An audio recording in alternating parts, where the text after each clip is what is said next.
From WSYR TV Syracuse, now in high definition, this is the Morning News. Two raids 3,000 miles apart, daring U.S. Special Forces capture and kill terrorists. Good morning, I'm Tammy Palmer. Thanks for joining us. And I'm Storm Team meteorologist Julia Wyden. Good morning. It's time for the Morning News. 5 people are dead after being trapped under a Colorado rock slide. Remembering Matthew Prego, a vigil for the Auburn man killed trying to rescue his girlfriend. And the clock runs out. The federal government shuts down for the first time in 17 years. Happening now. One of the deadliest migrant shipwrecks in recent times, nearly 100 killed off the coast of Italy. The shutdown impacts local veterans. Will they get the chance to visit the World War II Memorial in Washington? And the ripple effect is felt throughout the nation as we enter day 3 of the government shutdown. From WSYR TV Syracuse, now in high definition, you're watching News Channel 9 at noon. Good afternoon, everyone. I'm Carrie Lazarus. We will get to the news, but first, it is another gorgeous day. Ho-hum, not really, Jim Teskey, but we are loving Central New York's most accurate forecast. Yeah, that's true. You know, we're again headed toward the 70-degree mark here in Syracuse. It's time for the Morning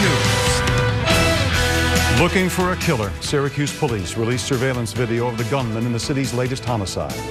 Hitting the books before hitting the field, a new program to help athletes get good grades. And still no deal, day 2 of the government shutdown with no end in sight.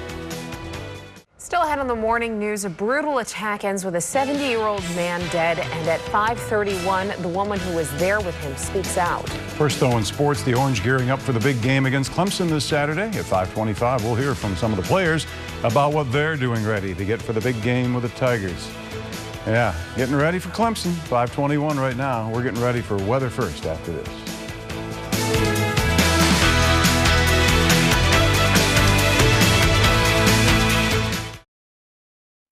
Happening now.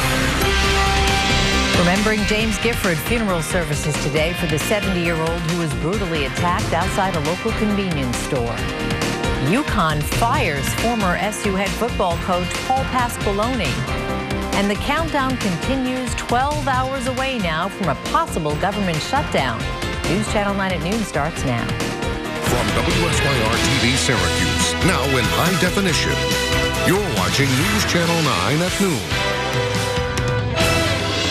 Good afternoon, everyone. I'm Carrie Lazarus, and we will get to all the news. But first, great weather one more day. Jim Teskey is in with a look at Central New York's most accurate forecast. The hits just keep on coming, Jim. Keep on, you say one more. You know what? There's going to be more days coming, although I think in the next 24 hours, you're going to see a little bit more in the way of cloud cover than we've seen over the last 4 or 5.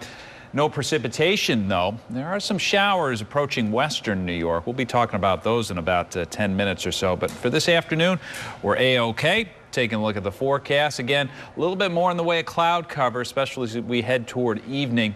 Temperatures mid-70s for the high today. 72 at 6. We're down to 63 at 9 o'clock. And there's more 70-degree weather to deal with for the rest of the week. We'll talk about that coming up in about 10 minutes. Carrie? All right, Jim, thank you. It is pure politics in the nation's capital today. What looked last week like a game of political hot potato is now a high-stakes game of chicken, with continued operation of the federal government and possible wider impact on the economy hanging in the balance. ABC's Devin Dwyer has the latest. Devin Dwyer, ABC News, Washington. And no matter what happens with the shutdown, the President's Affordable Care Act will roll out tomorrow as scheduled.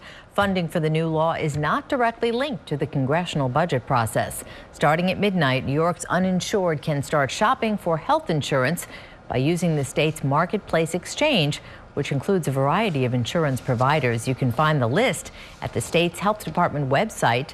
The address is on your screen, or there are a couple of numbers to call. One of them is 1-855-355-5777, or you can contact a local health navigator, and that number is 1-800-475-2430. You will talk with a trained professional who will help you find insurance that is right for you. New this noon, UConn fires former SU head football coach Paul Pasqualoni. This comes after the team's loss to Buffalo over the weekend. Former offensive coordinator with the Orange during Pasqualoni's tenure, George DeLeon, was also let go. Paul Pasqualoni led the Orange from 1991 until 2004 and was picked by UConn in 2011. There'll be a news conference at 4 o'clock this afternoon to name the interim coach at UConn. The Jefferson County Sheriff's Office is investigating a deadly crash in the town of Pamelia. A Honda Accord and a Ford Ranger pickup truck collided on State Route 342 Saturday afternoon. 3 people in the Honda, 28-year-old Lucas McCormick, 36-year-old Kimberly Rawson, and 25-year-old Eric Swiner died at the scene.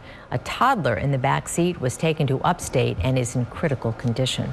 The driver of the Ford pickup was taken to Samaritan Medical Center as in good condition.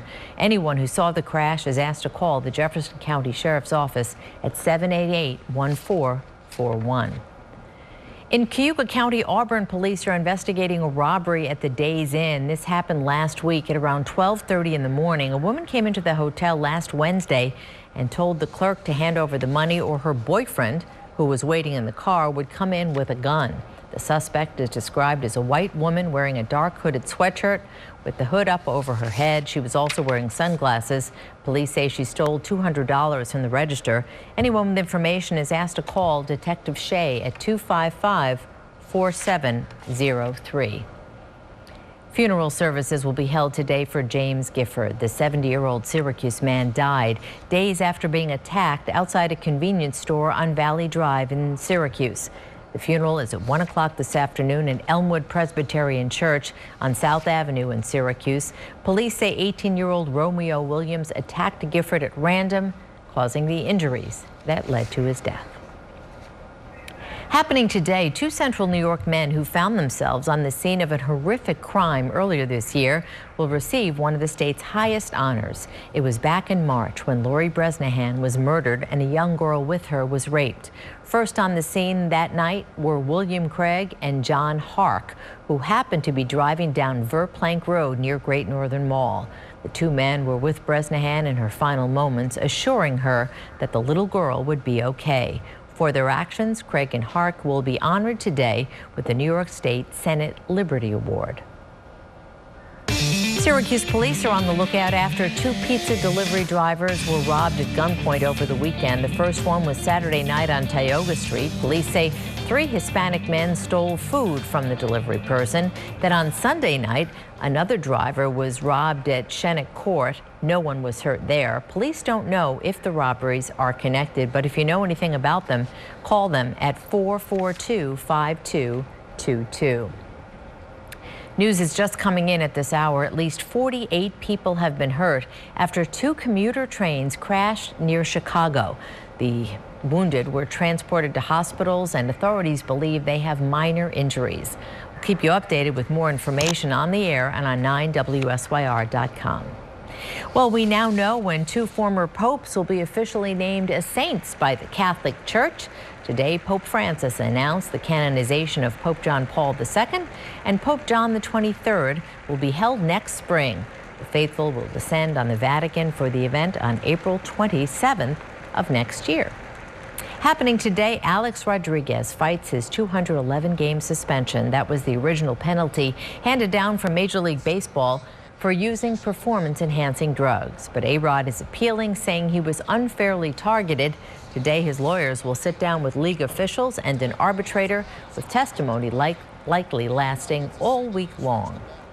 A traffic alert now for folks who take Route 370 in Baldwinsville. The bridge over the Seneca River is back open today. The bridge was closed over the weekend to crews so that they can pour concrete decks. That job is done, and the 1 lane will reopen today to 1 lane alternating traffic, just like it's been for the last several weeks. Still ahead here, we'll check today's health headlines and we'll see what's happening on Wall Street. Jim? Well, the numbers weather-wise still look good. We've cracked 70 degrees yet again here in Syracuse. We'll show you how long the 70-degree weather is going to last and give you the complete storm team forecast coming up next. You're watching News Channel 9 at noon. with Carrie Lazarus.